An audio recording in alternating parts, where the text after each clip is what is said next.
Hello, hello. Para dun sa mga coffee lovers, para dun sa mga naghahanap pa ng mas affordable na coffee beans, aside from sa mga kapanalig ko dito na Starbucks. Ito na ang aking i-recommend kung parehas ko kayo na gusto nyo na matapang. Sorry hindi pa ako nakakagawa ng coffee review ko kung paano yon. Hindi ko pa siya na pagsasama-sama guys, pasensya na. Pero marami naman ako na-upload ngayon kung napapansin nyo, di ba? Maging masaya na kayo para sa akin. Dahil sa magsisale at may mga discount. So eto, iaano ko sa inyo ang Silka Faye na alam ko na gawan ko na din to ng video dati dito, pero uulitin ko ulit para dun sa mga nakalimot o sa mga bago dito. So eto is espresso blend. Dalawang gusto ko dito guys. Isang Italian rose at saka espresso blend. Alternate ko siyang ginagamit, ang Italian rose at itong espresso blend na parehas ko siyang gusto. In detailed nga pala tayo guys. Para naman in detail. Ang espresso blend is Arabica Robusta. Ang strength niya is medium lang.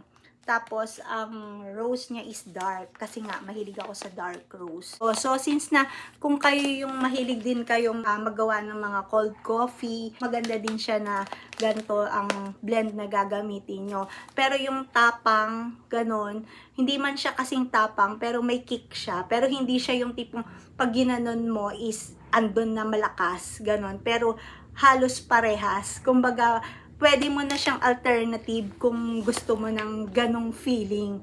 Para sa akin, yun yung nagustuhan ko sa kanya. Kasi yung iba parang pag inom mo ganon, wala na agad. O, diba? Eto kahit papano, meron pa. So guys, kung kayo din naman is, syempre, mga magkiklik lang naman dito at yung mga manonood lang nito is yung mga kaparehas ko din coffee lovers. So, hihingi din ako ng recommendation sa inyo. Kung maliban dun sa talagang gusto nyo, kung kaparehas ko kayo na mahilig kayo sa Starbucks o kung gumagamit na kayo neto o kung meron pa kayo, mas matindi pa ang pagka gusto nyo o pagka coffee enthusiast nyo, ano pa yung mga ganon feeling pero nakatikim na kayo na hindi ko pa nasasabi dun sa mga iba kong video, please recommend din para naman matry ko at masabi ko din sa inyo, di ba, makapag-interact tayo kung paano. So, para sa mga coffee lovers, yun lang guys, ililink ko na lang to kung saan kayo makakabili at kahit paano, makaka-less din kayo. This is 1 kilo at inaabot to sa akin ng 2 weeks, I think. 2 weeks? Hindi ko alam guys, hindi ko kasi tinatrack kung gaano.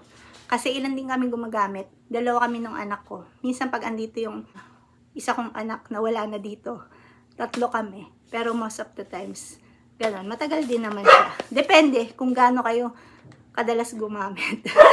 Guluhin, no? So, yun lang guys. Thank you so much for watching. Yun lang. Coffee chika lang to. Bye!